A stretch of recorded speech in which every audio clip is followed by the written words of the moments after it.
D'accord. Moi, c'est Madame Chantal Ngoy-Mbwese. Je suis présidente nationale de l'association des femmes WIMOCA. WIMOCA réunit les femmes du secteur maritime pour Hein. de l'Est, de l'Ouest et du Centre. Et donc, j'interviens à ce titre Ok. aujourd'hui.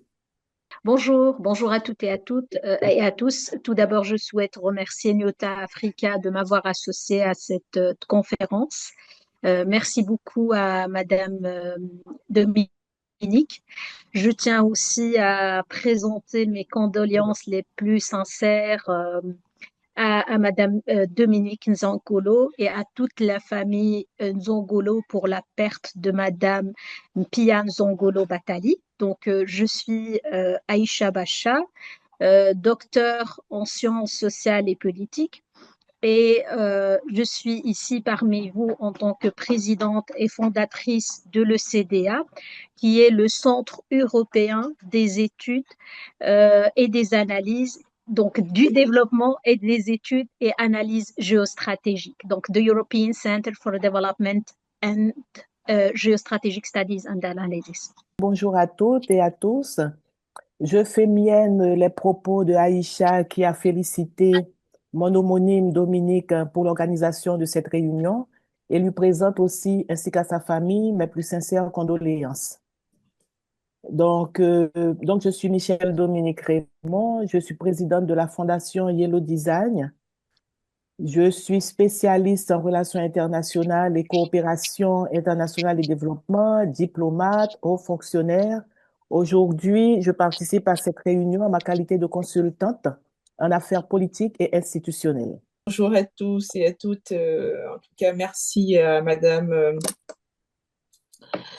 Nsangolo en fait pour l'invitation et encore toutes mes condoléances à toute sa famille pour cette perte tragique et beaucoup de courage à elle en tout cas d'avoir maintenu cette réunion. Donc, moi, je suis donc Marina Combe, donc j'ai une expérience d'un peu plus de 15 ans dans la banque. Je suis chargée d'affaires en banque et je représente donc le Bénin, hein, mon pays d'origine. Donc, je suis membre de la diaspora béninoise en France et du coup membre aussi du parti Moël Bénin diaspora en France. Et je suis également trésorière donc de, de ce parti en France au sein de la diaspora. Et je suis également donc membre de l'association diaspora béninoise donc en France et j'œuvre auprès donc de la présidente de l'association pour toutes les activités culturelles concernant cette association en France. Donc moi je suis là donc aussi pour éclairer euh, ce sujet en tout cas de mon expertise d'un point de vue économique. Voilà. Oumi Kanton Sarr, je suis du Sénégal, mais je vais commencer par remercier l'ONG Nyota Afrique de m'avoir associé et profiter aussi de l'occasion pour présenter mes condoléances à Madame Dominique pour la perte de sa sœur, donc paix à l'âme de la défunte. Donc moi, je suis spécialiste en droit de l'homme, donc je suis la directrice des programmes d'une ONG nationale à vocation africaine, la RADO, la Rencontre africaine pour la défense des droits de l'homme. Je suis militante de la cause féminine, donc depuis plus de 2 décennies, donc je travaille sur ces questions. Et j'ai Oui. aussi travaillé sur les questions de paix et de conflit avec l'Union africaine au Mali, en Centrafrique et au Burundi comme chef de mission. Merci. Alors, bonjour à vous encore une fois. Merci d'être là. Et moi, je suis Madame Dominique Sangolo Sansi. Je suis présidente fondatrice de l'association Nyota Africa. Étoile africaine veut dire étoile africaine. Nyota qui a un nom en swahili pour ceux qui connaissent, un dialecte de la République démocratique du Congo et dans d'autres pays aussi, elle est parlée, hein. Euh, voilà, qui veut dire étoile. Notre association a été créée depuis 2019. Elle a son siège en France, en Bretagne, à Rennes précisément. Et nous travaillons pour l'accompagnement des femmes, l'autonomisation des femmes, les droits des femmes et aussi la partie valorisation du tourisme des pays d'Afrique qui n'ont pas toujours la chance d'être présents dans les agences et ainsi de suite. Donc, et pourtant, nous avons un potentiel touristique énorme. Alors, de ce fait, quand on organise des choses, on n'hésite pas de parler ou bien quand on est sur place, on permet aux personnes qui sont avec nous de visiter et de connaître les différents sites touristiques qui peuvent exister dans les pays africains, la République démocratique du Congo d'abord, hein, parce que je suis de là, donc on dit toujours la charité bien ordonnée commence par soi-même. Et ainsi que tous les autres pays avec qui nous collaborons. Le Bénin aujourd'hui fait partie aussi d'un des pays où je peux me considérer du Bénin parce qu'on a tellement avancé avec beaucoup de projets. On a visité le Bénin dernièrement en faisant notre activité phare qui est sur la Journée internationale de la femme africaine. La date officielle, c'est le 31 juillet, je suis sûre que vous le connaissez. Et en 2025, nous avons eu à faire notre activité sur un trophée où on dédie aux femmes et ça s'est passé au Bénin. Donc, on a pu visiter 4 villes au Bénin et organiser la soirée de gala et de remise de trophées à des femmes qui ont été distinguées ce jour-là. Et aussi, on a visité aussi ce magnifique pays, en tout cas, chapeau au Bénin, hein. Je suis désolée aujourd'hui, je dois le dire, parce que là, en préparatif, l'année prochaine, pour cette même activité, nous serons en Côte d'Ivoire, par la grâce de Dieu, je vais dire aujourd'hui, parce que voilà, j'ai pris un peu de retard à cause de cet événement tragique qui nous est survenu dans la famille, mais je pense que avec la force que toutes les femmes qui collaborent avec nous, vous aussi également, vous allez pouvoir m'aider et me soutenir à récupérer ce qu'on devra faire en Côte d'Ivoire, à Abidjan, sur cette année, toujours pour pouvoir valoriser les femmes, valoriser aussi le tourisme de nos pays africains. Voilà, donc en bref, Newt Africa, c'est nous, hein, c'est vous, et je vais vous laisser la parole et on va continuer s'il y a d'autres questions euh, par rapport à cette activité aujourd'hui, parce que j'avoue que comme je n'étais pas présente, il y a beaucoup de choses peut-être qui n'ont pas été faites, régulées comme on le fait d'habitude. Cette activité autour du mois de la femme, on le fait, ça va être la deuxième année où on fait des conférences en ligne. Madame Oumi, d'ailleurs, avait participé aussi à celle qu'on a eu à faire l'année passée. Et le public était bien informé, il y avait beaucoup de participants. Et là, je vois que c'est pas vraiment comme on le pensait, hein. Peut-être qu'il y a eu un manque de communication, surtout de ma part, parce que c'est toujours le leader qui lance l'activité, qui met son âme, son énergie. Et cette fois-ci, j'ai pas eu cette force-là. Je n'ai pas suivi non plus pour les raisons que vous savez. C'est peut-être pour ça que le public n'a pas été saisi comme il le fallait. Mais nous allons quand même vous écouter. On va vous écouter aujourd'hui parce que c'est peut-être un entraînement pour qu'on puisse refaire mieux, peut-être la semaine prochaine, vu que je me remets. Et moi, à la force, pour me remettre, j'ai besoin de travailler, de réfléchir. Ma tête, elle fonctionne, elle tourne. Donc, je pense que je vais remettre cette énergie pour que la prochaine édition, si vous êtes disponible, et on s'entendra aussi pour euh, le jour, hein, qu'on pourra refaire cet bel exercice, recevoir ces informations que vous allez nous donner pour une prochaine fois, très, très rapidement, pour qu'on puisse clôturer ce mois de femmes comme l'association l'a toujours fait, avec cette sensibilisation sur un thème très, très important. Et voilà, donc je vais m'arrêter là et donner la parole selon l'ordre que monsieur Amani qui fait office maintenant de modérateur parce que la modératrice a eu ce problème technique. Voilà. Merci beaucoup. Merci à vous et je laisse la parole à la Oui, oui, prochaine intervenante, si vous voulez bien l'annoncer, Monsieur Amani. oui, oui. Merci beaucoup. Merci beaucoup, Madame Dominique. J'avais oublié de le dire, de vous dire encore une fois de plus mes sincères condoléances. Nous vous avons accompagné d'une manière ou d'une autre. Que Dieu nous garde et qu'il nous donne encore la force de reprendre toutes nos activités. Alors, je vais commencer avec Madame Chantal. Madame Chantal, j'aimerais que vous puissiez commencer avec votre sujet ou sous-thème pour que nous puissions continuer et développer ce dont on est là. Merci. D'accord. Merci. Donc, moi, je suis de la RDC et le sujet sur lequel nous allons discuter aujourd'hui, le thème plutôt, c'est l'impact de l'implication des femmes dans la mise en œuvre des résolutions de paix, sécurité et reconstruction en RDC. Et pour ma contribution, j'ai choisi un sujet un peu spécifique, à savoir la contribution des associations féminines locales et le rôle de la ministre des Affaires étrangères, Madame Thérèse Kayikwamba, dans la recherche des solutions de paix, sécurité et reconstruction dans l'Est de la RDC. Voilà de quoi je voulais vous parler aujourd'hui, un sujet assez pratique et concret pour voir un peu comment, sur place, les femmes contribuent à chercher des solutions dans ce secteur.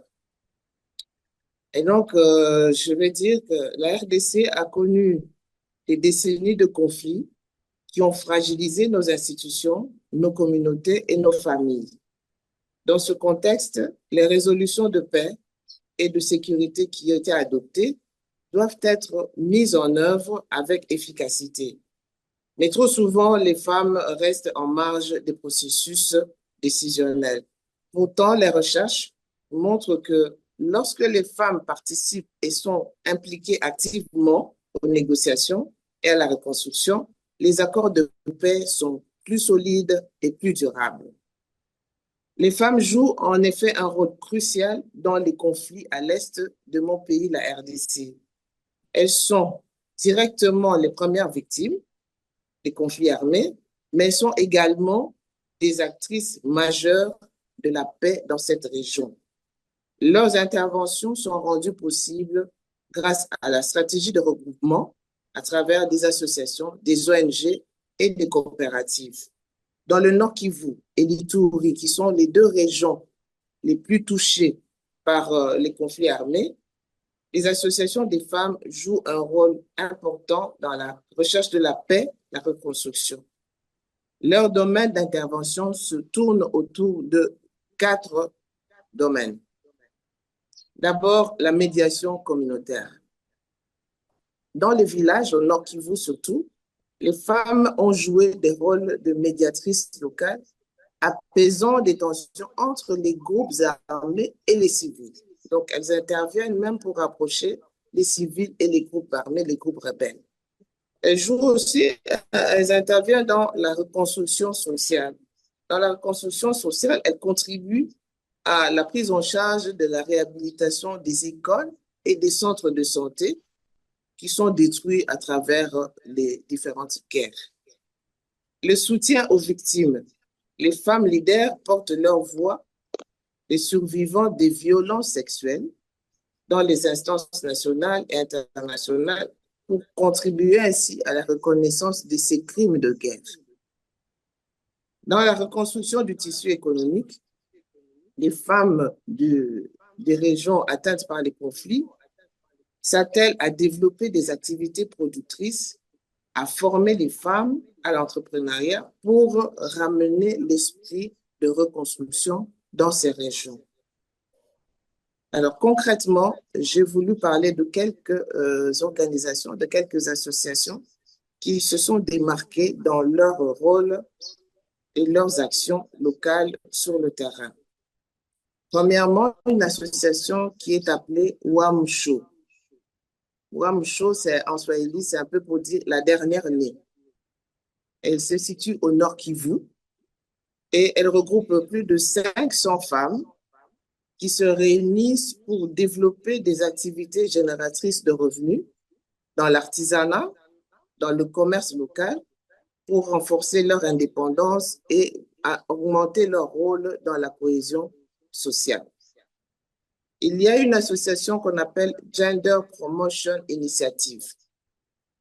Elle renforce la synergie entre les réseaux des femmes, donc elle met en contact les réseaux des femmes et les autorités locales pour une paix durable et inclusive. Une autre association s'appelle SMM, Sauti ya Mama Mkongomani.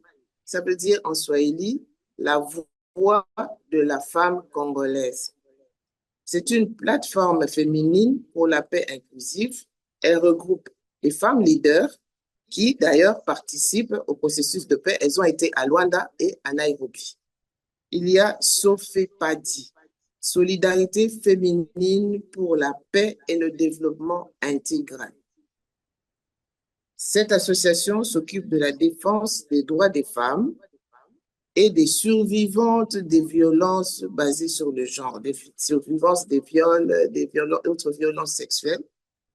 Et elle s'occupe de la prise en charge de ces survivantes, mais aussi de la formation des activistes et aussi des plaidoyers au niveau international. Alors, les deux dernières associations sont des coopératives, sont assez particulières. Il y a Tuungana, Tuungana qui veut dire mettons-nous ensemble, toujours en Swahili. C'est une coopérative agro-pastorale pour l'autonomisation des femmes rurales. Elle fait la promotion du leadership féminin à Sake et Masisi, qui sont des localités dans le Nord Kivu. Il y a ABIF, Association pour le bien-être de la femme. Elle est basée à Minova, dans le sud Kivu. Elle joue un rôle dans la consolidation de la paix en zone post-conflit, c'est-à-dire le plaidoyer, le lobbying en collaboration avec les communautés locales pour réduire l'insécurité. Mais je vais insister un peu sur les deux dernières associations parce qu'elles jouent un rôle particulièrement important pour la consolidation de la paix et la reconstruction dans ces localités. En effet, Tuungana, pour son bilan, a soutenu l'éducation de plus de 20 000 enfants et amélioré les conditions économiques de 6 000 familles dans le territoire de Masisi. Nous sommes là dans le Nord Kivu. Elle a lancé en 2025, avec l'appui du PNUD et des partenaires internationaux, un projet d'appui au relèvement précoce qui a bénéficié à 1470 personnes, dont 1025 femmes dans les zones de Sake, Bweremana, Matanda et Mushaki. Nous sommes toujours dans le Nord Kivu. ABIF travaille avec des groupements de femmes pour promouvoir l'autonomie économique et la participation citoyenne. Elle organise ainsi des sensibilisations communautaires sur la prévention des violences basées sur le genre et sur la résolution pacifique des conflits. Ensemble, toutes ces associations, ONG et coopératives, traduisent les résolutions de paix et de sécurité de l'ONU, notamment la 1325, en actions concrètes au niveau communautaire local. Voici ce que j'ai résumé un peu pour les associations. Je passe à la deuxième partie et je voulais relever le rôle particulier joué par Madame Thérèse Kayikwamba, ministre des Affaires étrangères de la RDC, dans la mise en œuvre des résolutions de paix, sécurité et reconstruction. J'insiste sur le rôle de cette grande dame, Madame la ministre, parce que en RDC, nous avons eu pendant toutes ces décennies, c'est plus de 30 ans, beaucoup de ministres des Affaires étrangères, mais Madame Kayikwamba a marqué un peu son temps. Pas un peu, elle a marqué son temps et elle a ainsi apporté un plus dans la recherche des solutions. Et vous avez vu que nous avons eu quand même des avancées en RDC avec certains accords qui ont été signés et à l'initiative de ces accords.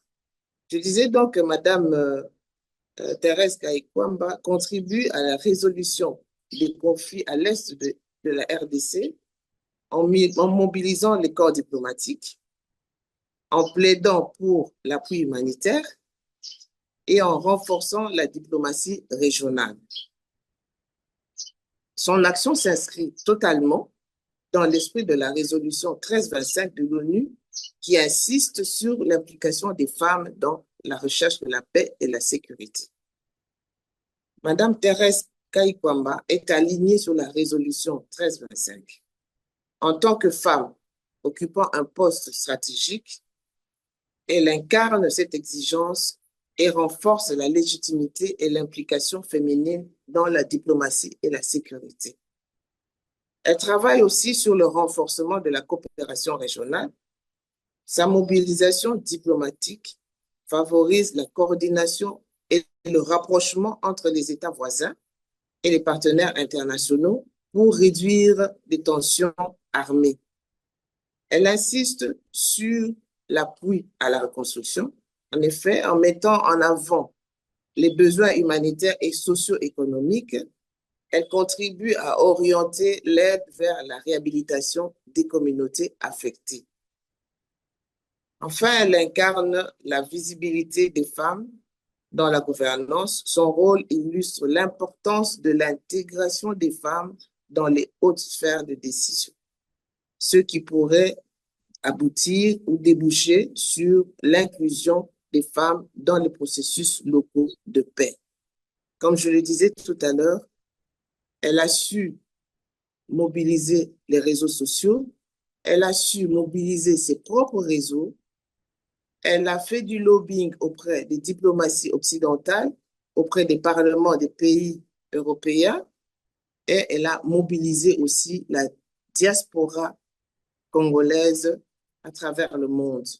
Ce qui a fait que nous avons aujourd'hui certaines avancées, comme je le disais tout à l'heure, et j'ai voulu mettre en exergue sa contribution dans la recherche de la paix en RDC. Merci. Alors, j'en finis avec Madame Aïcha. Oui, rebonjour. Donc, Excellences, Mesdames et Messieurs, mon intervention portera sur la résolution 1325, donc Femmes, Paix et Sécurité, 25 ans d'engagement, quel progrès en RDC. Donc, ma présentation reposera sur 5 points. Le premier point sera d'alimenter en fait les éléments que Madame Chantal vient d'expliciter sur l'application de la 1325. Donc, en alimentant ça avec des statistiques. Le deuxième point abordera les avancées notables en matière d'implémentation de cette résolution en RDC. Le troisième point sera de donner une approche comparative avec d'autres pays africains, notamment le Libéria, le Maroc et l'Afrique du Sud. Et puis, le quatrième point sera de parler des défis persistants en matière d'application de cette résolution pour conclure mon intervention avec un pronostic et puis les perspectives d'avenir de cette résolution en RDC pour les 5 prochaines années. Donc, comme je viens de le dire, la résolution 1325 a été adoptée il y a 25 ans par le Conseil de sécurité des Nations Unies de manière unanime. Pour nous, pour les femmes, donc c'était quand même un exploit. Mais malheureusement, on est déjà 25 ans après, les violences sont persistantes et les femmes et les jeunes filles, voire les enfants, sont les premières victimes des conflits armés à travers le monde. Et donc, quand on parle de la RDC, donc il y a la région de l'Est qui retient notre attention, avec aussi les taux des violences genrées sexuelles qui prennent place sur place. Donc, si on peut parler de chiffres, donc il y a par exemple juste au niveau de la région du sud du Kivu, donc il y a 1030 cas de violences sexuelles, donc des cas qui sont bien documentés, bien instruits par la police. Et donc, sachez, mesdames et messieurs, que de nombreuses victimes ne portent jamais plainte en raison de la stigmatisation, voire même l'impunité persistante au niveau de cette région. Donnant toujours des chiffres, selon le Global Gender Gap Report de 2023, la RDC se situe au 140e rang à l'échelle mondiale sur 146 pays en termes de parité entre les genres, avec un indice de 0,612. Donc le pays, malheureusement, fait partie des 3 derniers de l'Afrique subsaharienne, aux côtés bien évidemment du Mali et du Tchad. Cette position reflète les défis structurels auxquels la RDC fait face. Et comme l'a bien souligné Patrice Vahar, donc je le cite, c'est le directeur du Bureau conjoint des Nations Unies aux droits de l'homme en RDC. En RDC, la mise en œuvre de la résolution 1325 reste un enjeu majeur, notamment dans les provinces affectées par les crises sécuritaires où les femmes continuent de subir de multiples formes de violence et d'exclusion. Donc, ils le reconnaissent pleinement. Ce tableau sombre, bien évidemment, donc en parallèle de ce tableau très sombre en matière des statistiques et de la réalité des conditions des femmes en RDC, il y a quand même des avancées notables au niveau de la représentation politique. La RDC a enregistré des progrès significatifs dans la participation des femmes aux instances des décisions. Toutes les statistiques révèlent une évolution positive. Par exemple, le taux de femmes au sein du gouvernement est passé à 27%. Puis même en 2025, ça a dépassé le seuil de 30%, ce qui marque une progression notable. Pour la première fois dans l'histoire de ce pays, donc une femme a été élue présidente de l'Assemblée nationale. Donc voilà, c'est un exploit en matière des droits des femmes en RDC. Les femmes représentent 30% au bureau de l'Assemblée nationale, ce qui est aussi un chiffre très significatif. Une femme a été nommée pour la première fois à la tête de la Banque centrale de la RDC, ce qui est aussi un exploit pour le mouvement féministe africain. Judith Suminwa occupe actuellement le poste de première ministre depuis déjà avril 2024, ce qui est aussi une présence féminine significative à la tête de l'exécutif carrément du pays. Là, je voudrais citer aussi une femme africaine, congolaise, qui est à la tête du ministère en charge de la justice et qui témoigne elle-même de cette évolution. Donc, c'est Madame Rose Mutombo. Je la cite. Je crois formellement que ce plaidoyer que nous menons, surtout en tant que société civile, a porté ses fruits en RDC. Je reconnais les efforts du gouvernement et de l'autorité politique actuelle qui entend quand même la voix des femmes. C'est ce qui fait qu'aujourd'hui, on a pu changer la donne par rapport aux statistiques dans notre pays. Donc, cela marque une évolution notoire en matière du plaidoyer.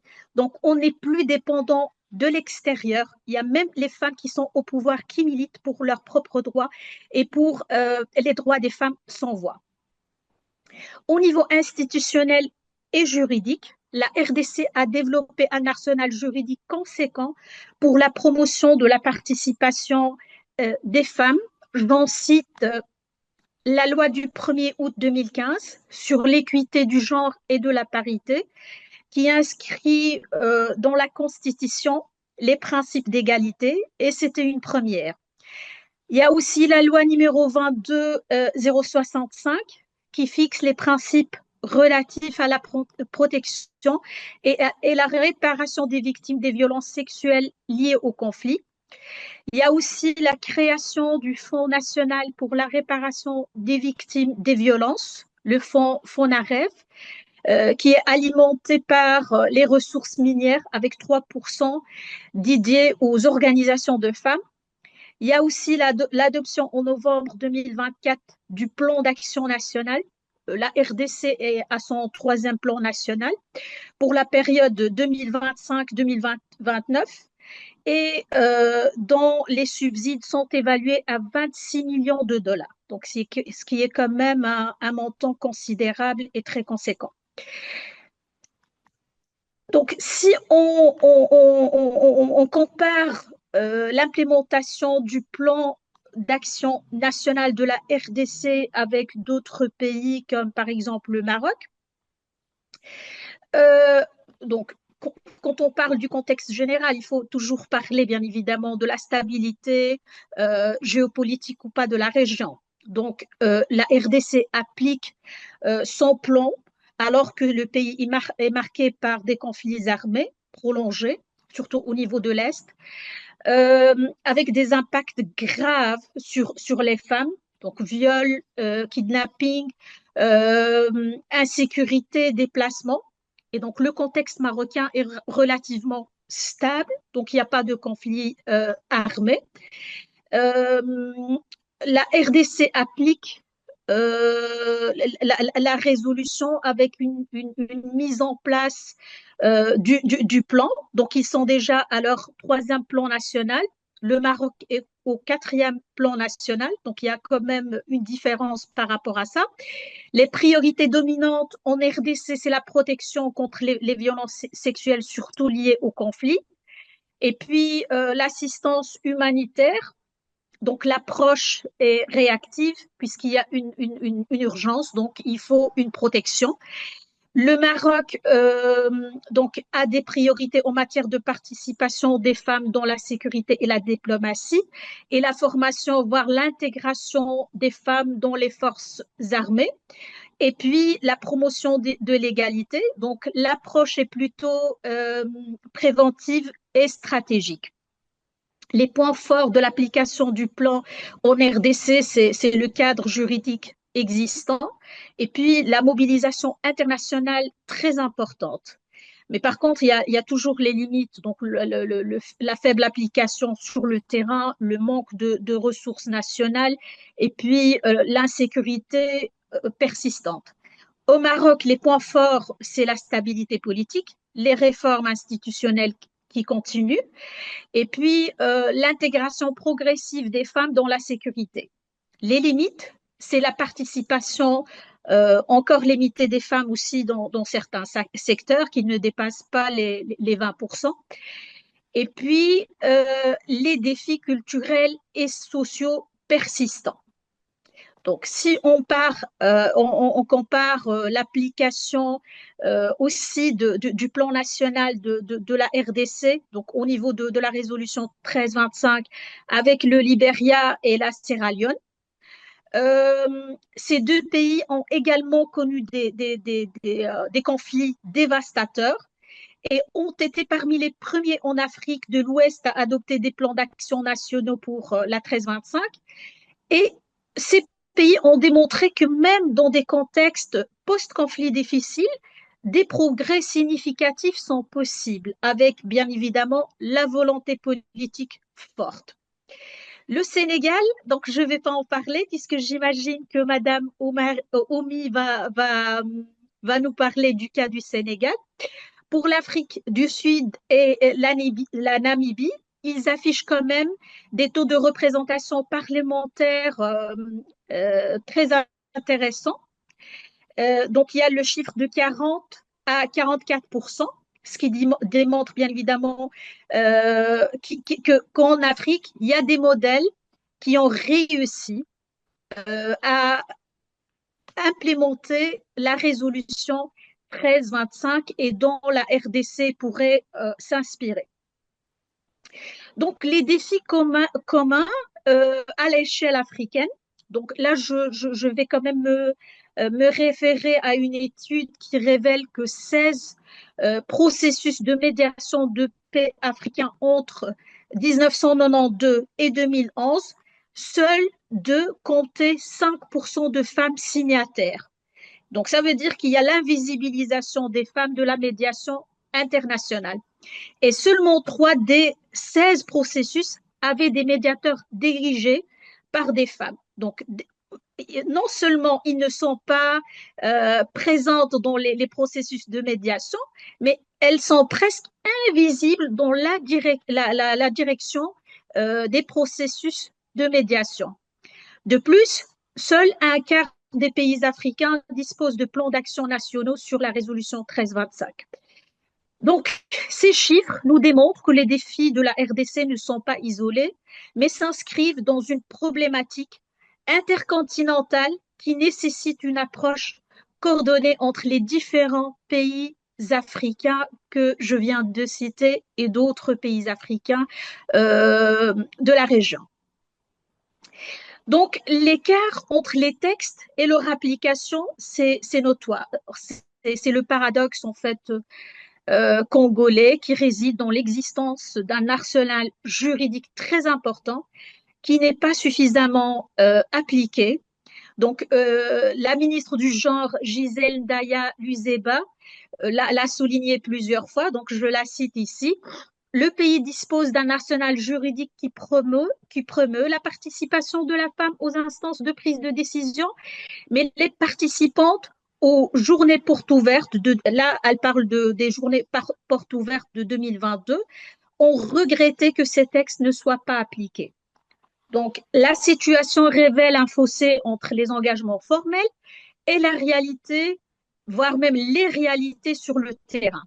Un défi qui nécessite une vigilance constante de la société civile et voire même de la communauté internationale.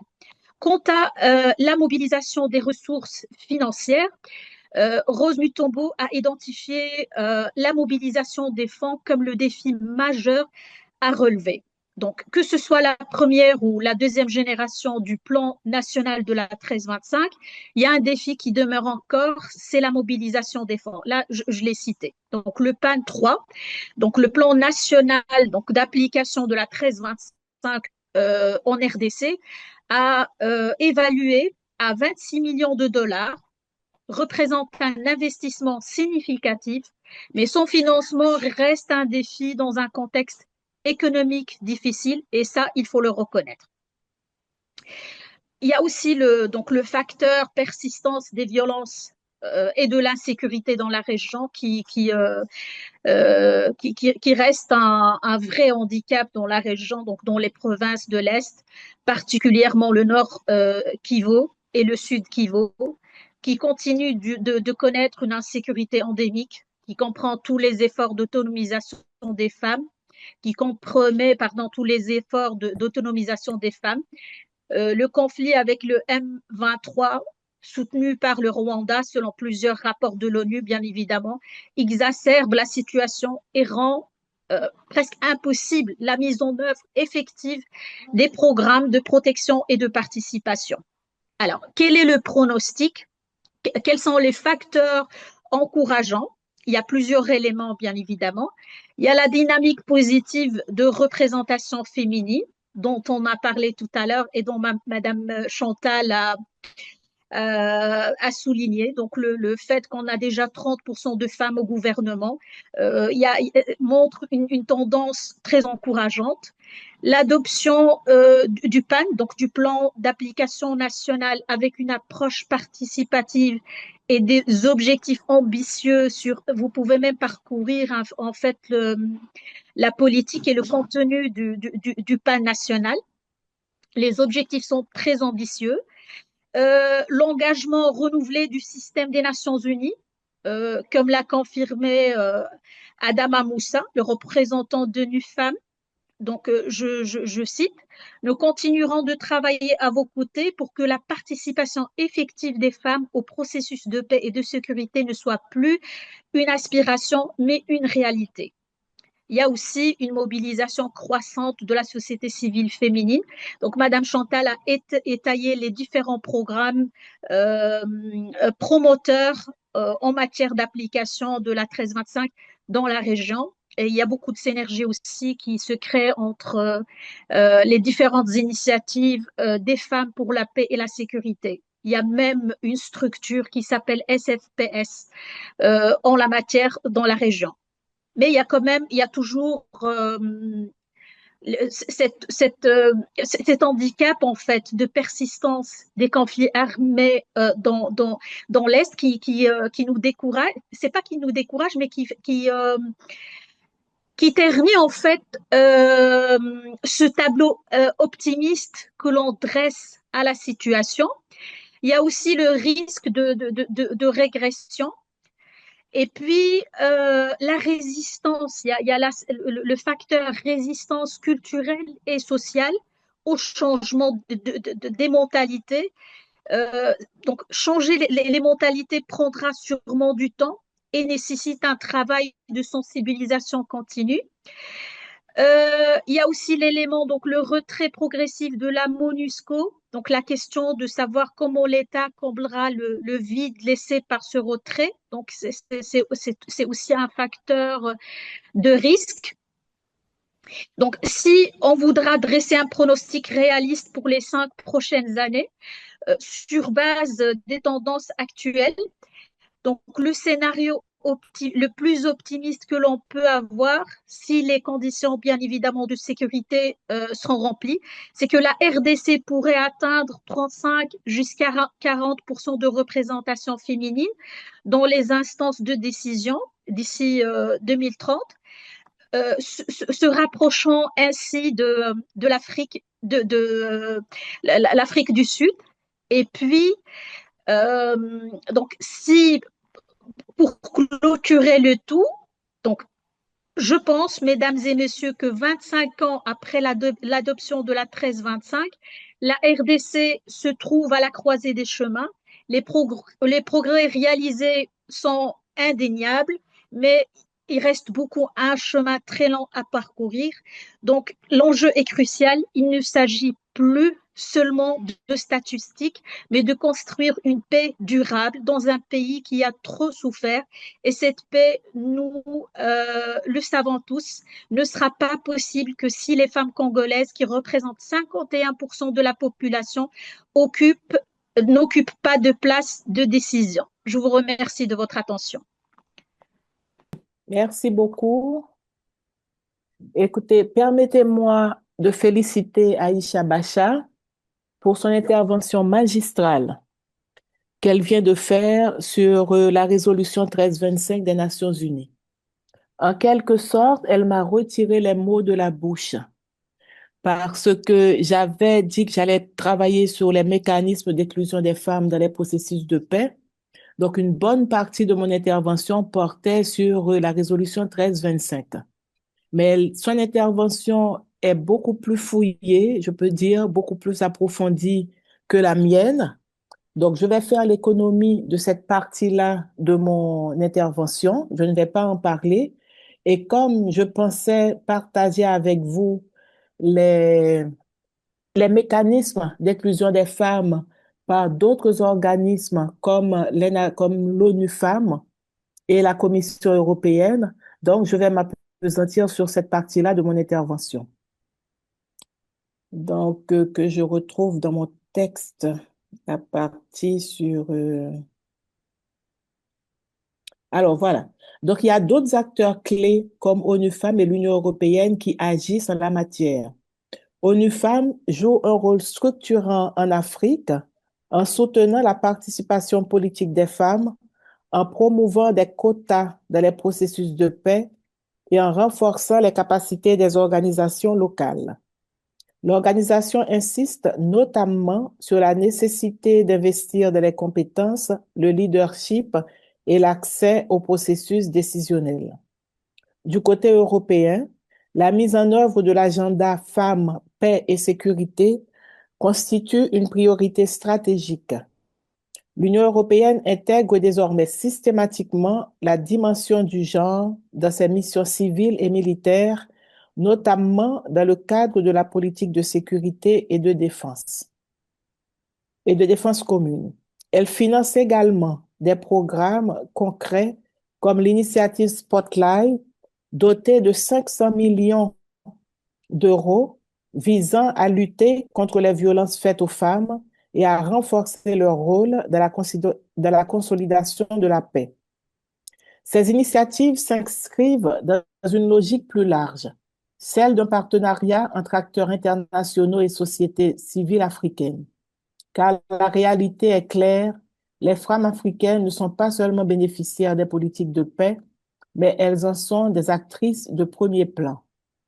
Donc, je pourrais dire, premièrement, la participation des femmes n'est pas un objectif secondaire, mais un facteur déterminant de l'efficacité des missions de paix. Aïcha Bacha a donné quelques chiffres, des statistiques qui peuvent corroborer ce que je suis en train de dire ici. Deuxièmement, malgré des progrès mesurables, l'écart entre engagement et réalité reste important, notamment dans les composantes militaires. Troisièmement, l'avenir de cet agenda repose sur un investissement accru, financier, politique et institutionnel en faveur des femmes, en particulier au niveau local en Afrique. Car en définitive, inclure les femmes dans les processus de paix ne consiste pas seulement à corriger une inégalité, c'est transformer en profondeur la manière même de construire la paix. Je me suis posé la question en préparant cette intervention que j'ai coupé de la plus grande partie parce que j'allais répéter certains propos de Aïcha Bacha. Mais je m'étais posé la question, on se dit toujours que les femmes ont un rôle intrinsèque, qui sont efficaces, un rôle réducteur dans les questions de violence. Donc, je me demandais, est-ce que vraiment les femmes, c'est-à-dire intrinsèquement, quelle est l'efficacité des femmes dans les mécanismes de paix? Donc, ma réflexion porte sur ceci. Premièrement, j'ai l'impression qu'il y a un meilleur accès aux populations locales quand il y a des femmes qui participent aux missions de maintien de la paix.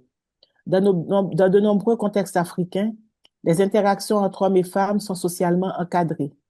Les casques bleus masculins ont parfois un accès limité aux femmes civiles. Or, celles-ci détiennent des informations cruciales sur les dynamiques locales, les violences ou les tensions communautaires. Donc, la présence de femmes dans les patrouilles permet donc d'obtenir des renseignements plus complets, de détecter plus tôt les risques de violence, d'améliorer la compréhension fine du terrain. Deuxièmement, j'ai l'impression qu'une prise en charge plus efficace des violences sexuelles est possible. En effet, les victimes de violences sexuelles, très fréquentes dans les zones de conflit, sont beaucoup plus susceptibles de se confier à des femmes. Concrètement, cela signifie davantage de signalements, une meilleure qualité des enquêtes, une réponse plus adaptée aux besoins des victimes. Cela renforce directement la crédibilité et la légitimité de la mission. Troisièmement, un effet mesurable sur la confiance et la légitimité. En effet, les missions de paix reposent sur l'acceptation par les populations locales. Or, plusieurs études montrent que les unités incluant des femmes sont perçues comme moins agressives, instaurent plus facilement un climat de confiance, réduisent les tensions avec les civils. Cette confiance est essentielle pour prévenir les violences et soutenir les processus de paix. Donc, quatrièmement, une influence positive, réduction des comportements abusifs des hommes, une discipline accrue, une attention plus forte aux normes éthiques. C'est un point crucial, notamment au regard des scandales passés liés à l'exploitation sexuelle de certaines missions. Cinquièmement, un impact stratégique sur les processus de paix. Au-delà du terrain, les femmes jouent un rôle déterminant dans les négociations et la médiation. Les accords de paix auxquels elles participent ont plus de chances d'être durables, intègrent davantage les besoins des populations civiles, prennent en compte des enjeux souvent négligés, éducation, santé, justice locale. Enfin, un effet d'exemplarité et de transformation, la visibilité des femmes dans les missions de paix encourage la participation des femmes locales à la vie politique, remet en cause les normes de genre restrictives, contribue à une paix plus inclusive à long terme. Donc, en résumé, les femmes ne rendent pas les missions plus efficaces parce qu'elles seraient différentes par nature, mais parce qu'elles élargissent les capacités opérationnelles, sociales et politiques des missions. Elle permet d'accéder à des informations, à des populations et à des dynamiques qui resteraient autrement invisibles, et c'est précisément cela qui fait la différence entre une paix fragile et une paix durable. Donc, merci de votre attention. Merci beaucoup, Madame Dominique, pour votre intervention. Alors, on va passer à l'intervenante suivante, Madame Combe. Rebonjour mesdames. Merci en tout cas pour cette très très belle initiative. Comme je le disais à l'entame, mon angle en fait d'intervention va se porter sur le rôle économique des femmes dans la reconstruction de la paix en RDC. Donc moi, ce sera principalement un plaidoyer. Donc allons-y, hein. Donc en fait là, je ne suis pas venue en fait parler de la RDC. Je suis venue pour parler avec la RDC. Parce qu'en fait, quand une partie de l'Afrique brûle, nous respirons en fait tous la même fumée. Si on peut imaginer, imager ça de la sorte. La solidarité africaine n'est pas une condescendance, c'est un acte sur des cartes coloniales. Elle ne limite pas notre responsabilité commune en tant que femme. Sans autonomisation économique des femmes, il n'y a pas de paix durable. Et sans paix, il n'y a pas d'autonomisation économique. Ce cercle vicieux ne peut être non comme des bénéficiaires, mais comme des actrices économiques à part entière. Permettez-moi de commencer par une évidence que nous esquivons trop souvent. Je suis congolaise, bien évidemment, je suis béninoise. Je vis et je travaille loin de l'Est du Congo, et pourtant je suis ici ce matin avec vous.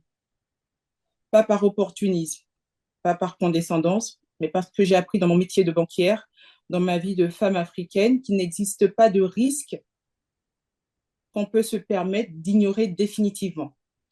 En banque, nous avons un principe fondamental. Le risque qu'on ne quantifie pas est le plus dangereux. Donc ici, l'exclusion économique de millions de femmes en temps de conflit, c'est exactement ce risque-là. Il est invisible dans les bilans, invisible dans les résolutions et pourtant central dans l'effondrement ou la tenue d'une société.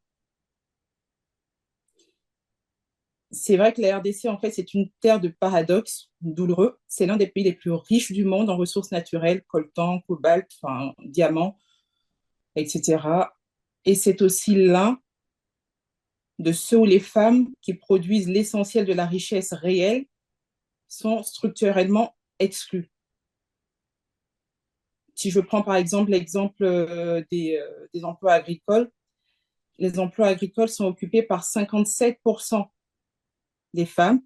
Et en fait, ces mêmes femmes ne détiennent que 9% seulement des terres. Donc, vous voyez déjà le ratio. Ces chiffres ne sont pas que des statistiques féministes. Ce sont des données macroéconomiques.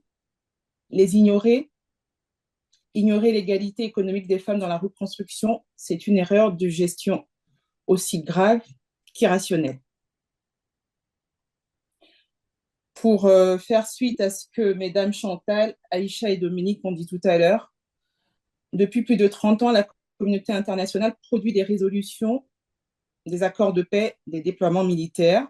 La fameuse résolution 1325 du Conseil de sécurité de l'ONU, adoptée il y a plus de 20 ans, reconnaît officiellement le rôle des femmes dans la paix et la sécurité. Et pourtant, dans les faits, les femmes restent les premières victimes des conflits et les dernières à être intégrées dans le processus de reconstruction. Pourquoi? Tout simplement parce que nous confondons la paix négative, qui est l'absence de guerre, avec la paix positive, qui est la reconstruction d'un tissu social, économique et institutionnel viable. La première peut s'obtenir avec des armes et des traités, et la seconde exige tout simplement des femmes. Quand une femme accède au crédit, elle ne finance pas seulement son activité personnelle, elle scolarise ses enfants, elle entretient un lien social, elle entretient son quartier, elle reconstruit la confiance là où la guerre l'a détruite. En finance, nous savons que ce sont les infrastructures, les routes, les réseaux, l'énergie qui conditionnent tout le reste. Donc, je soumets aujourd'hui, ici et maintenant, une thèse. Dans les sociétés post-conflit, la femme économiquement active est une infrastructure à part entière. La première, la plus résiliente et la moins coûteuse. Donc, il y a des initiatives qui ont été mises en place comme le projet VLFR soutenu par le Canada. Donc, VLFR, c'est Voix et leadership des femmes en RDC. Les recommandations issues du Forum du genre et paix en RDC tracent des chemins concrets actuellement. Donc, l'accès des femmes à la médiation, autant pour moi, à la gouvernance locale, au marché, au financement. Ces chemins, ils existent bel et bien. Il faut les financer. Il faut que l'État, les gouvernements s'y intéressent et les financent. Il faut les protéger et il faut en faire des priorités budgétaires. Parce qu'aujourd'hui, seuls. Donc voilà, comme je vous disais tout à l'heure, donc il y a des initiatives en fait comme le projet VLFR qui est soutenu par le Canada ou les recommandations issues du forum Genre et paix en RDC qui tracent ces chemins concrets. Donc l'accès des femmes à la médiation, à la gouvernance locale, au marché et au financement. Ces chemins existent, mais il est primordial de les financer, de les protéger. Comme je vous le disais tout à l'heure avant la coupure, aujourd'hui, en fait, seul 0,1% du budget public est alloué à l'égalité de genre. Donc, il faut en faire des priorités budgétaires, pas des annexes de projets humanitaires. Comme je vous le disais à l'entame, je viens du Bénin. Mon pays a ses propres fragilités, ses propres batailles, mais je refuse l'argument de la distance. Ce qui se passe à l'est du Congo n'est pas étranger à ce que vivent les femmes au Bénin, au Niger, en Centrafrique, dans le Sahel. Les dynamiques de conflit, les routes de trafic, les vagues de réfugiés, l'instabilité régionale, tout cela traverse les frontières. Aujourd'hui, nous ne pouvons pas nous permettre le luxe de détourner le regard. En tant que femmes africaines, que nous soyons décideuses, professionnelles, citoyennes, nous avons une responsabilité commune de solidarité active. Pas de pitié, c'est pas le but, c'est pas le propos de la solidarité. C'est bien de ça qu'on parle, de la solidarité, et c'est différent. Et si nous savons que l'égalité économique des femmes représente 20 milliards de dollars de richesse annuelle supplémentaire pour la RDC si elle était prise en compte, est-ce qu'on peut aujourd'hui encore se permettre de traiter la question du genre comme un accessoire à la reconstruction? Donc, vraiment, je me joins aux félicitations pour l'ONG Nyota Africa pour cette initiative. Donc, je reviens sur la thématique pour partager des analyses sur le leadership féminin dans la consolidation de la paix, de revoir aussi les mécanismes d'inclusion des femmes dans les processus de sécurité et les stratégies de reconstruction communautaire après les conflits. Donc, mais je voulais aussi juste rappeler que l'ONU a adopté en 2020 la résolution 1325 sur le rôle des femmes dans la paix et la sécurité, dans la gestion des conflits et post-conflits. La résolution demande à ce que les actions puissent intégrer le genre dans les opérations humanitaires, le désarmement, la démobilisation et la réintégration. Elle invite également tous les États et autres entités, la représentation et la participation des femmes à la prévention, la gestion et la résolution des conflits. Aujourd'hui, nous sommes à 25 ans après la résolution. Où en sommes-nous et particulièrement en RDC? Donc, je vais essayer d'analyser sur le plan du leadership féminin dans la consolidation de la paix, ce que j'ai pu relever comme insuffisance, parce que je ne vais pas revenir peut-être sur des détails, mes prédécesseurs en ont déjà parlé, mais je voudrais juste dire qu'il y a jusqu'à présent une non-application donc des textes, parce que comme vous savez, tous nos pays ont pris des engagements internationaux et régionaux qu'ils tardent à harmoniser avec la législation interne. Et ce qui fait que donc ces textes ne peuvent pas être appliqués, donc faute d'harmonisation, et il faudrait qu'on puisse aller à la ratification donc de ces textes, mais surtout demander à l'incorporer dans la législation interne. J'ai aussi relevé qu'il y a une insuffisance dans la mobilisation des ressources, et je pense que Aïcha en a parlé. Tous les plans d'action, en tout cas nationaux, n'ont pas connu de grande mobilisation, et il faudrait aussi que l'État puisse accorder plus de ressources aux initiatives donc des femmes, notamment celles travaillant sur les questions paix et sécurité. J'ai aussi relevé l'insuffisance des mécanismes de protection et de sécurité. Ça, c'est un gros défi.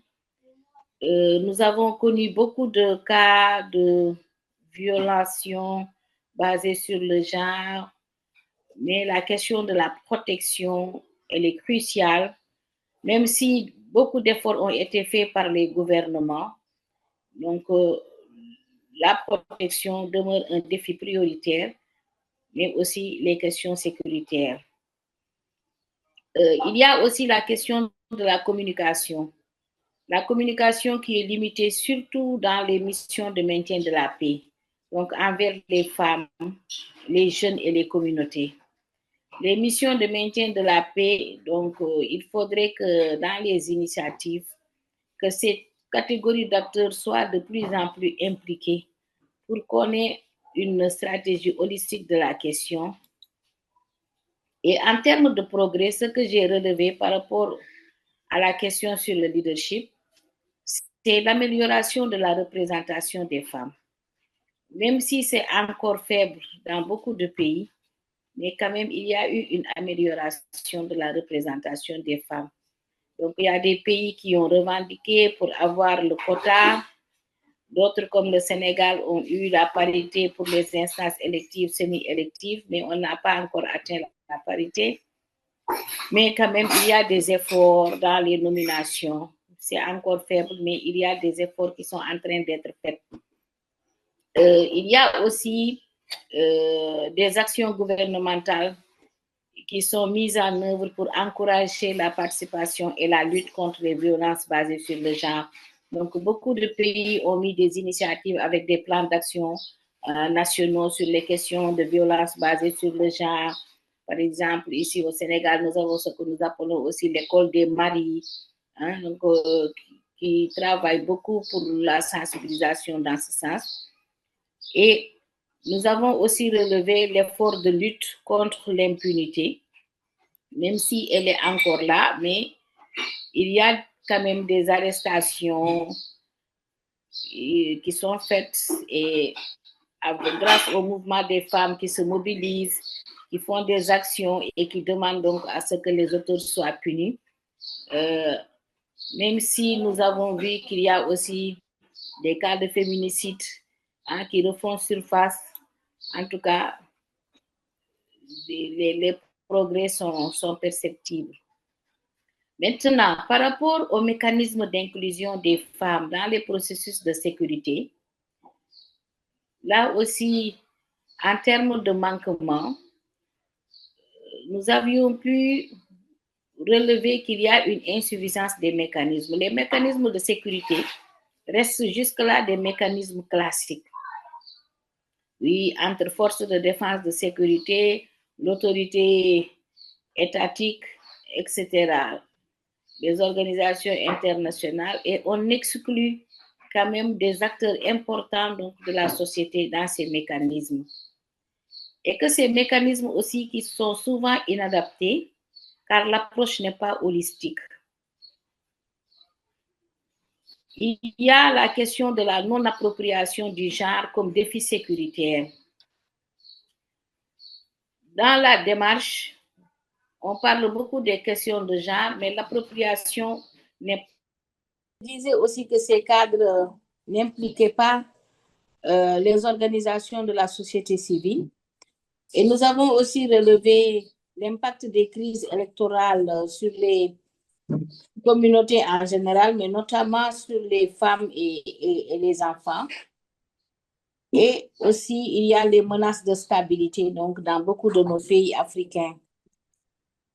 Et en termes de progrès, nous avions vu qu'il y a en tout cas une inclusion des femmes dans la prévention et la résolution des conflits, dans la médiation, la négociation et la reconstruction post-conflit, notamment avec la création au sein de l'Union africaine de femmes WISE, qui implique en tout cas des femmes dans beaucoup d'activités donc, de conflits au plan africain, mais aussi au niveau des pays. Et il y a la prise en compte du genre aussi dans la réforme du secteur de sécurité. Donc, dans toutes les missions de maintien de la paix, cette question est suscitée, elle se dit, et l'ONU, l'Union africaine, donc, y tiennent. Et ce qui fait que, donc, de plus en plus, nous voyons qu'il y a des femmes dans ce secteur. Et il y a l'intégration du genre aussi dans les programmes et processus de paix, ce qui est aussi important pour que les gens puissent comprendre comment prendre en compte ces dimensions. Et il y a enfin l'adoption et la mise en œuvre de politiques, de lois et mesures en faveur de l'autonomisation des femmes et de l'égalité hommes-femmes, comme la décennie sur l'autonomisation que l'Union africaine a mis en place. Et beaucoup de pays ont des programmes nationaux aussi sur l'autonomisation des femmes.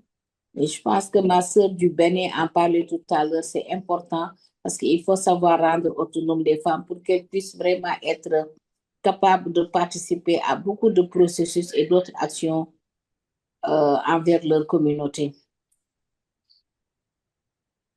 En revenant sur la question de la stratégie de reconstruction communautaire après les conflits, en termes de stratégie, je voulais juste proposer qu'il y ait une réorientation significative des budgets militaires vers des initiatives de consolidation de la paix aux organisations de femmes et organisations locales de développement, parce que le budget de nos États est alloué en grande partie aux initiatives militaires et souvent, donc, c'est des budgets qui ne sont pas contrôlables parce qu'on dit que c'est le secret de la défense. Et peut-être qu'on aurait pu injecter donc, sur des actions de développement en soutenant donc, les organisations de femmes. Il faudrait aussi qu'il y ait un dialogue durable inclusif parce que cela aussi, cela manque au niveau de nos pays. Le dialogue est toujours entretenu par les hommes qui pensent que donc, c'est une affaire de leader politique, une affaire de personnalité stratégique, alors qu'il y a des femmes qui pourraient contribuer positivement au dialogue en amenant des réponses très concrètes parce que c'est c'est tiré de leur vécu et des expériences donc, de terrain. Nous recommandons aussi qu'il y ait une protection garantie. La protection, elle doit être garantie aux femmes et aux filles. L'insécurité, elle est là. On ne veille pas sur les femmes. Il y a beaucoup de cas de violence basée sur le genre. Il y a beaucoup de cas de féminicide, de viol, etc. La protection, elle n'est pas assurée. On ne trouve pas des abris adaptés qui peuvent prendre en charge pendant une durée et qui peuvent arriver à aider les victimes ou les survivantes. Souvent, donc, c'est des approches minimes, c'est des appuis minimes et qui fait que, donc, dans la continuité, les victimes sont laissées à elles-mêmes. Et dans l'approche, la question de la protection doit être, en tout cas, un défi national pour amener une approche holistique, comme ça se fait dans des pays comme le Canada, où à travers les CALAX, tu trouves toute une assistance donc, qui est offerte aux différentes victimes. Les services sociaux aussi de base ne sont pas souvent adaptés. Il y a la question de l'enclavement, il y a la question de l'accès, il y a la question du coût, par exemple, sur les questions de violence basées sur le genre. Si je prends le cas du Sénégal, c'est l'accès à la justice n'est pas facile. C'est les organisations de la société civile qui offrent une assistance juridique, qui assistent ces femmes, qui offrent aussi une assistance psychosociale. On dirait que l'État, par rapport à cette question, est absent et souvent il y a des lois qui sont votées, adoptées, mais qui ne sont pas appliquées, comme le fonds d'assistance judiciaire qui doivent revenir aux femmes victimes de violences, etc. Et il y a aussi la question de la participation inclusive des femmes aux différents processus. Et Aïcha le rappelait tout à l'heure, de plus en plus, les femmes participent, mais c'est encore faible. Et il faudrait qu'on ait en tout cas une approche globale africaine pour que les femmes soient aux différents niveaux de décision, mais qu'elles puissent aussi être dans des positions stratégiques qui leur permettent de pouvoir décider et de donner en termes de qualité la participation, qu'est-ce qu'elles ont pu contribuer et quelles sont les transformations que nous sommes arrivés à faire changer. Et c'est ça qui serait intéressant pour voir comment notre participation pourrait influer sur l'économie, pourrait influer sur la santé, pourrait influer sur l'éducation, etc. Les cadres de paix aussi doivent favoriser le leadership féminin et la sécurité des femmes. Et ces cadres de paix aujourd'hui existent au niveau communautaire. Il y a eu beaucoup d'initiatives qui se font, mais peut-être pas avec beaucoup de femmes, alors que les femmes sont les actrices fondamentales. Parce que si les hommes quittent les communautés, c'est les femmes qui restent avec les enfants et qui se démerdent pour faire bouillir la marmite, pour scolariser les enfants, pour accompagner les personnes âgées, etc. Et il faudrait que ces cadres puissent donner davantage de leadership à ces femmes. Et il faut aussi transformer la culture et les pratiques institutionnelles du secteur de la sécurité. La sécurité n'est pas une affaire d'hommes. Il faudrait qu'on puisse arriver à ce qu'il y ait une appropriation des questions de genre à ce niveau et comprendre que toutes les parties prenantes de la communauté doivent être membres donc de ces cadres. La question aussi des cultures institutionnelles pour accroître la participation des femmes et la diversité, nous devons les remettre en cause, comme je le disais tantôt, pour qu'on puisse arriver à inverser cette tendance et à montrer qu'il y a des acteurs très importants dans nos communautés qui peuvent, en tout cas, arriver à renverser les tendances, mais surtout à montrer qu'il y a un autre mode de gouvernance. Et enfin, c'est renforcer les mécanismes de contrôle et de redevabilité. Donc, sur ces questions, c'est encore une nébuleuse et il faudrait qu'on puisse arriver à savoir exactement là où les ressources sont affectées, comment elles ont été affectées et qui les contrôle et comment c'est redistribué au sein des communautés.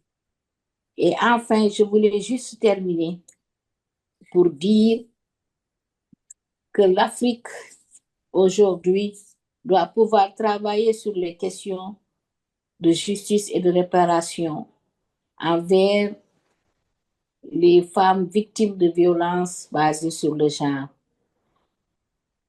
Ça fait 2 ans que l'Union africaine, à travers la Commission africaine des droits de l'homme et des peuples, tient des sessions sur la question de la justice et de la réparation.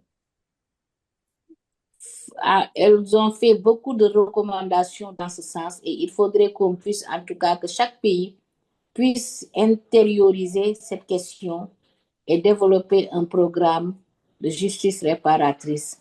La question de la réparation, elle n'est pas seulement pécuniaire, mais c'est une approche holistique qui prend en charge la victime dès les premières heures et qui continue jusqu'à sa réinsertion pour,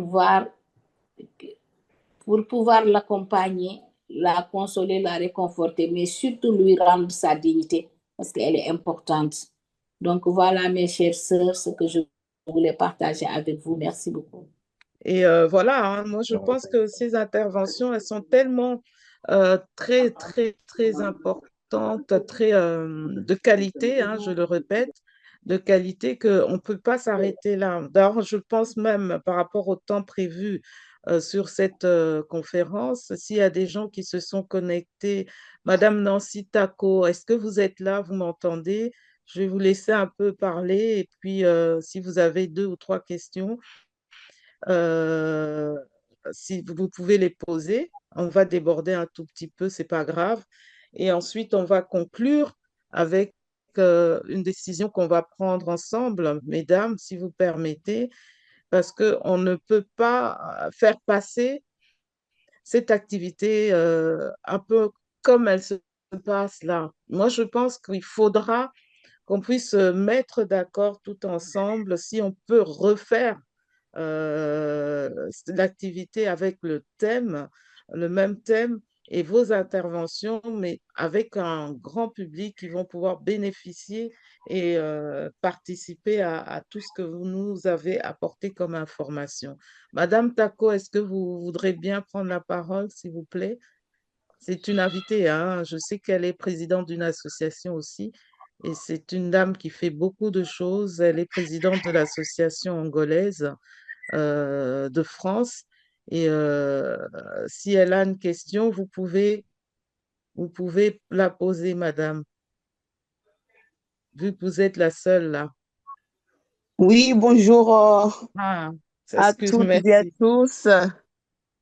Merci Dominique pour l'invitation. Moi, normalement, je ne suis pas intervenante aujourd'hui ces, euh, sur ces thématiques.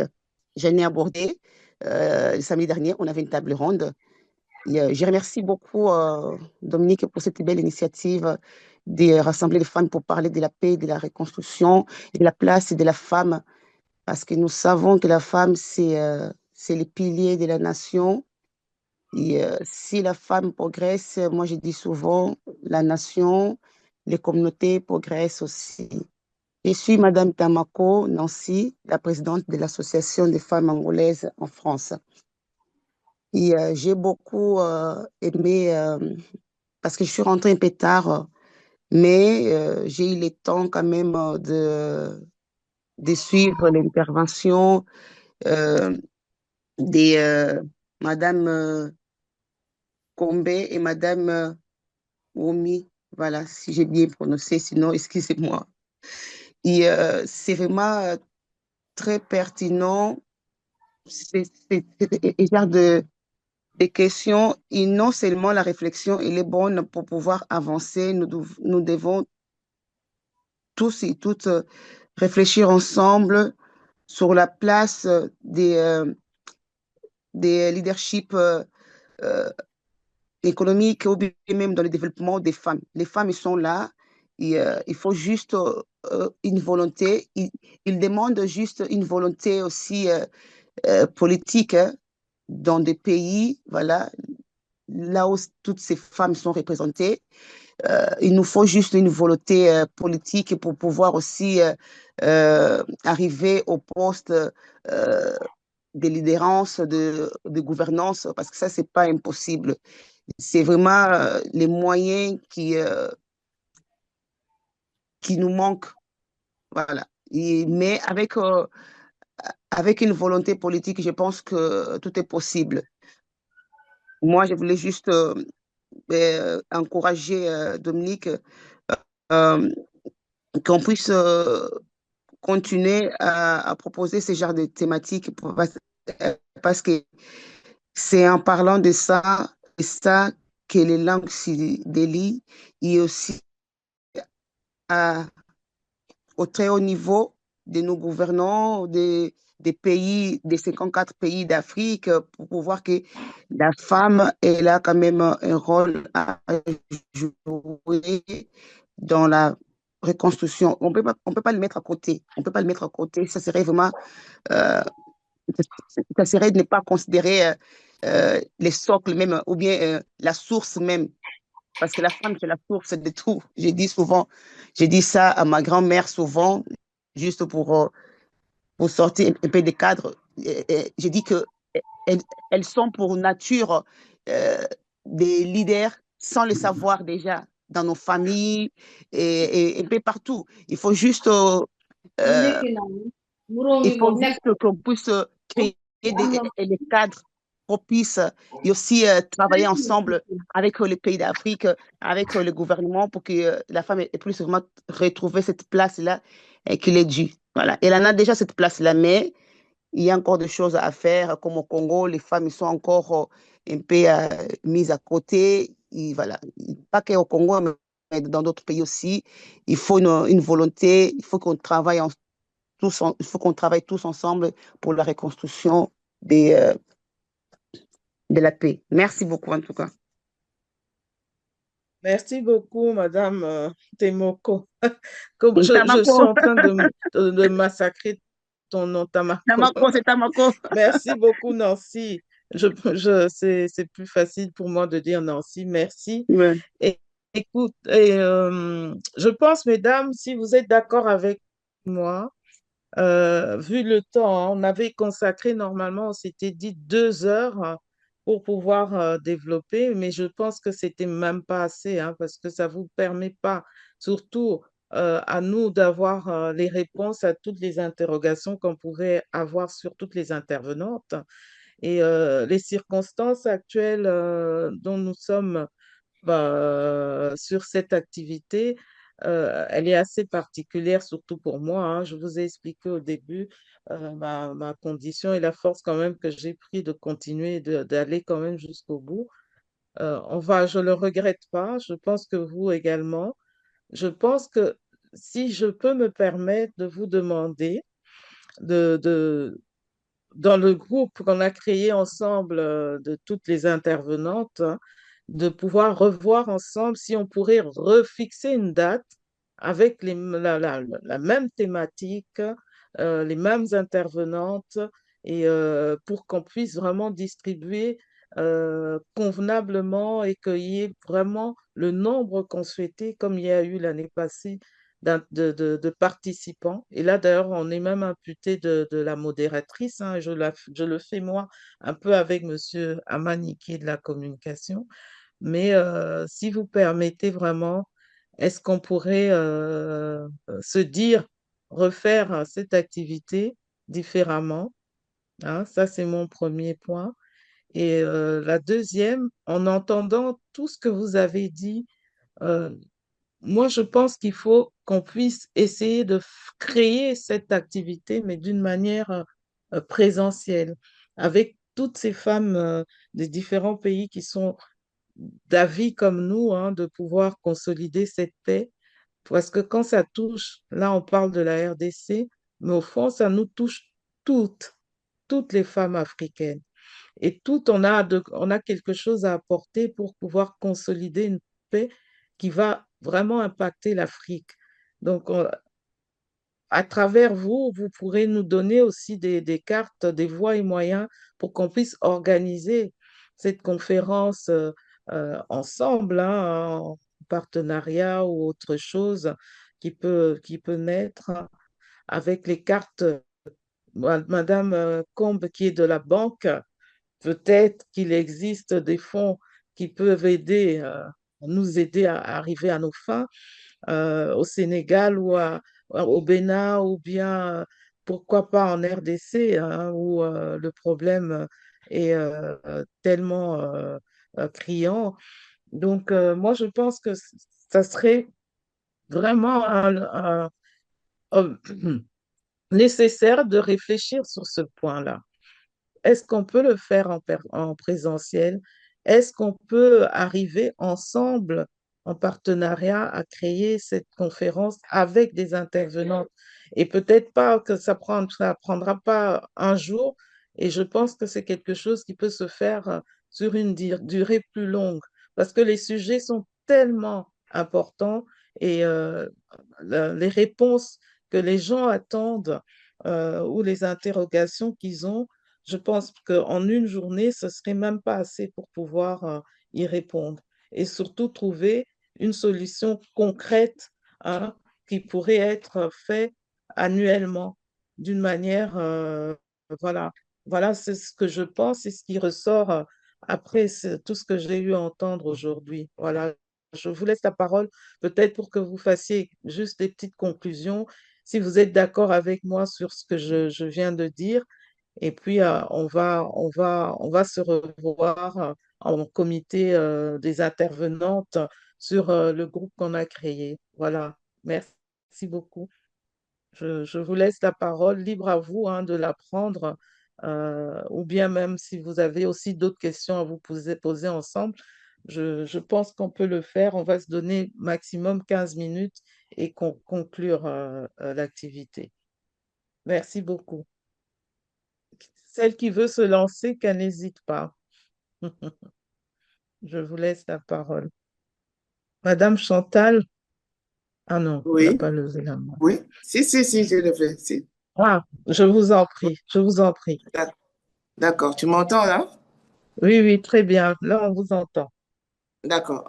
Moi, je voulais juste réagir, étant donné que je suis la seule ressortissante, avec toi bien sûr, ressortissante de la RDC, pour dire que je suis très sensible à toutes ces contributions en tant que ressortissant de ce pays.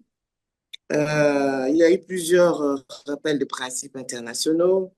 Il y a eu des statistiques assez indicatives, des rapprochements avec certains pays africains, ce qui est très instructif pour la RDC. Mais je tenais quand même à revenir sur un aspect qui, je pense, ne peut être passé sous silence. Il est clair que la promotion ou l'autonomisation des femmes ne peut se faire en temps de conflit sans la paix. Et les institutions internationales ont adopté, chacune en ce qui les concerne, plusieurs résolutions pour mettre fin à la guerre en RDC. Vous savez, c'est un sujet d'actualité, tout le monde en parle, tout le monde intervient, dont l'Union européenne aussi.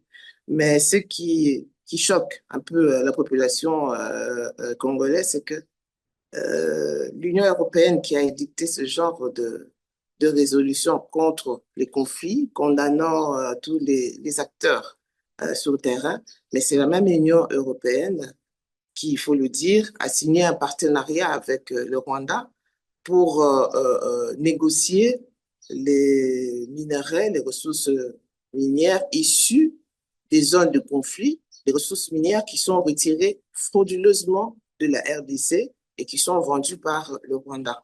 Alors là, c'est une question qui mérite quand même d'être soulevée. On ne va pas trouver de solution, je sais, mais je pense qu'il fallait quand même en parler parce que c'est quelque chose qui choque la population en RDC. Nous avons besoin des contributions concrètes et sincères.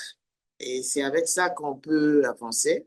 En dehors de ça, euh, j'ai apprécié la contribution de Madame Dominique Raymond, je pense.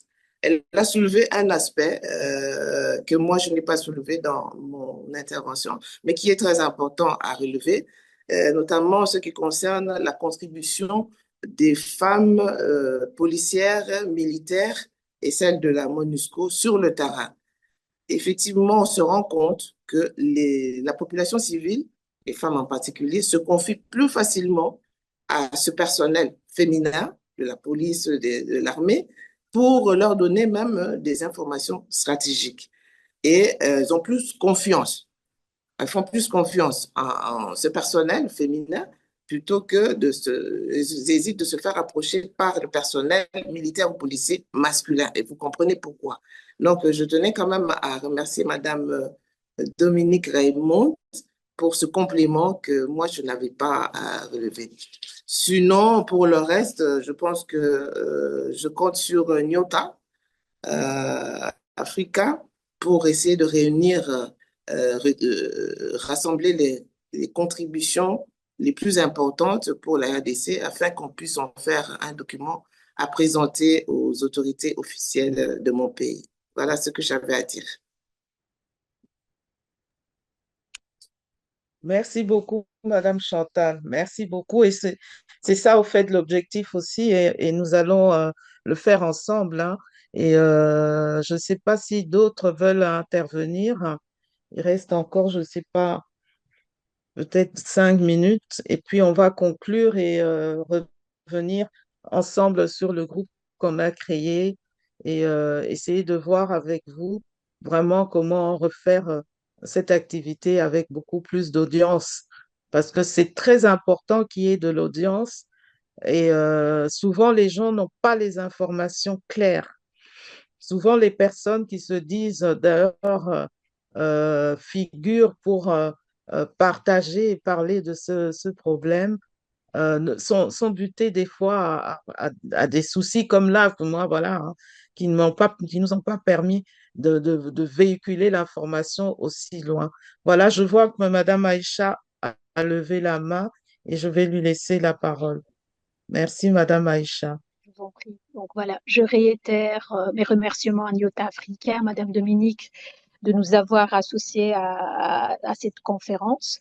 Et donc, je tiens juste à rappeler que voilà, que le CDA, donc the European Center for Development and Geostrategic Studies and Analysis, a déjà organisé 3 sommets, donc 3 conférences internationales sur le sujet de la sécurité, donc femmes, paix et sécurité, par rapport au sujet de la résolution 1325 et son application.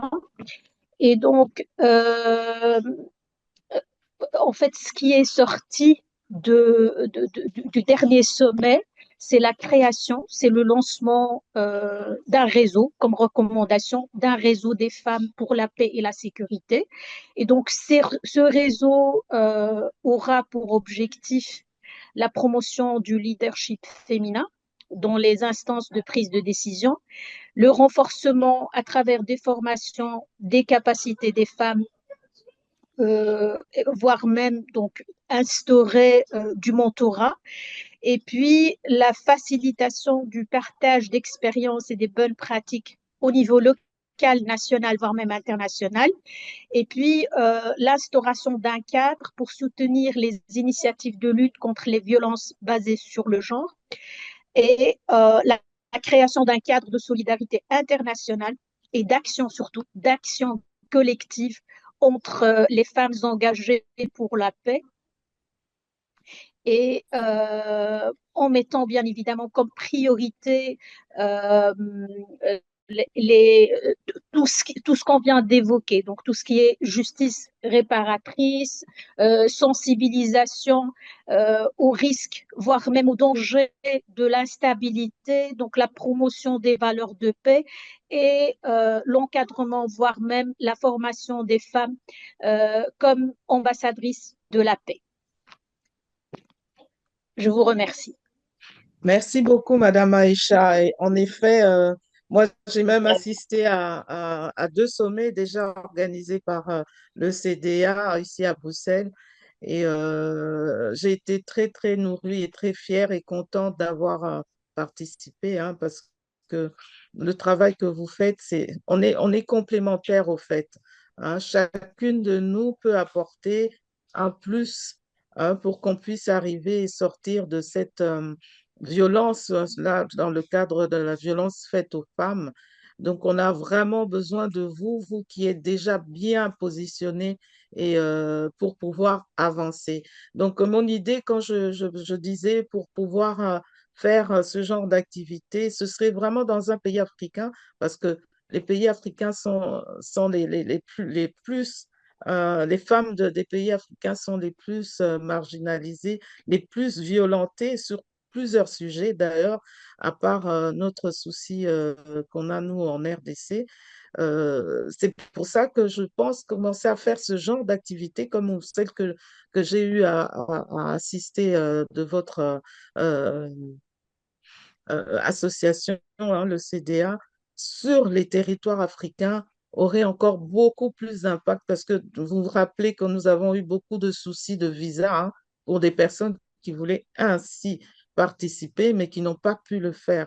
Donc maintenant, on devrait essayer de réfléchir sur choisir un pays africain où nous pourrons finalement faire cette activité, où l'accessibilité pour ces femmes africaines sera plus simple, donc pour éviter toutes les tracasseries qu'il y a en Occident, pour pouvoir atteindre les lieux et participer. Parce que bon, en ligne, c'est bien, des fois, on met des liens à Zoom ou quoi que ce soit, mais voilà, la technologie, c'est pas comme l'être humain. La chaleur des personnes qui sont sur place pourrait aussi apporter vraiment un dynamisme très, très fort.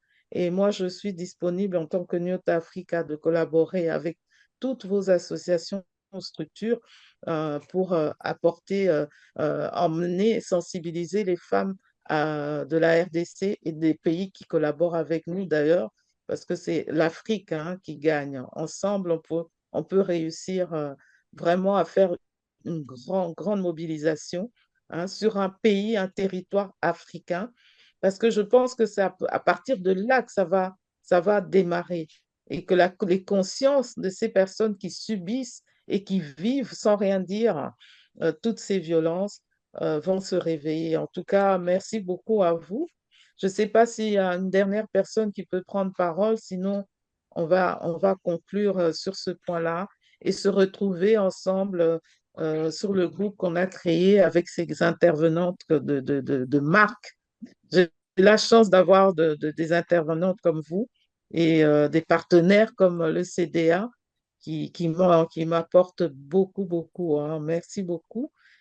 Et voilà. Donc, s'il n'y a pas de main à lever pour une question, je vois que déjà il y a des questions qui vous sont posées, hein, automatiquement. Répondez, on fera un rapport à l'issue de cette activité et la décision qu'on va prendre ensemble de refaire encore, mais d'une manière beaucoup plus qualitative dans le nombre de participations. Voilà. Merci beaucoup. Merci à vous, mesdames. Merci à vous toutes. Merci, Merci. monsieur. Allez, Merci, au revoir. ça a été un plaisir. Merci. Merci. Au revoir. Merci Merci. beaucoup. Au revoir. Voilà. Vous pouvez ouvrir le micro et on se dit au revoir. Je ne sais pas Merci, si M. merci, Amani a pu prendre les merci, au revoir, photos des... Dominique. Merci À beaucoup, toutes les autres, Nancy. merci à toutes les intervenantes. Merci. Merci. Merci. Merci, on À est très ensemble. bientôt. Au Et revoir. bon Merci. week-end Au à vous revoir. et à très, très vite. Je vous Bon les week-end. mettrai sur le groupe le Merci. temps où on va se parler, s'appeler sur WhatsApp, hein. Merci beaucoup, mesdames. Merci. Merci. Allez, bye. Bon week-end. Merci Merci. pareillement. Merci Merci. beaucoup. Merci. Merci. Au revoir. Au revoir. Merci, Madame Chantal. Merci.